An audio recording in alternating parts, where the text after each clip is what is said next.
Hello అందరికీ welcome to me Lakshmi's ముచ్చట్లు. ఈరోజు గోంగూర హార్వెస్ట్ చేయబోతున్నాను. వచ్చేయండి మీరు కూడా చూద్దరు కానీ. చక్కగా ఇట్లా చిన్న మడి పెట్టుకున్నాను. ఇది వచ్చేసి తెల్ల గోంగూర, దీన్నే నాటు గోంగూర, కొండ గోంగూర అని కూడా అంటారు. మంచిగా హెల్దీగా గ్రో అయింది, భలే ఫ్రెష్గా ఉంది. సో కట్ చేయడానికి సిజర్ తెచ్చుకున్నా, కానీ సిజర్తో అయ్యేటట్లేదు, మొక్క చాలా బలంగా ఉంది. సో సిజర్ పక్కన పెట్టేసి చక్కగా పీకేస్తున్నాను. ఇలా మనం పెంచిన ఆకుకూరలు మనం తెంపుకుంటుంటే ఆనందమే భలే ఉంటుంది. ఎంత ఫ్రెష్గా ఉందో ఆకైతే.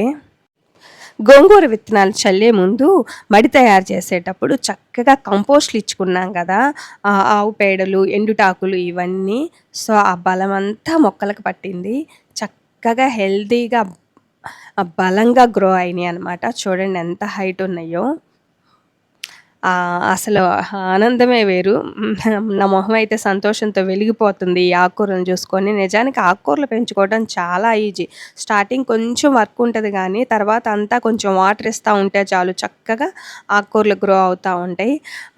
ఇక్కడ గోంగూర మొక్కలతో పాటు తులసి మొక్కలు కూడా చూడండి పోటీగా ఎంత బలంగా గ్రో అయినాయో, ఎంత హైట్ ఉన్నాయో.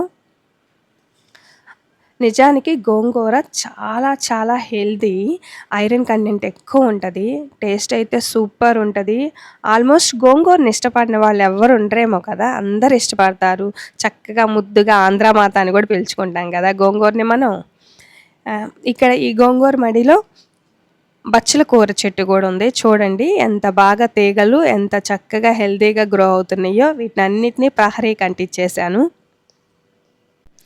గోంగూర కూడా మనం రెగ్యులర్గా కనీసం వీక్లీ ట్వైస్ అయినా తీసుకున్నట్లయితే మంచిగా ఐరన్ మనకు అందుతుంది.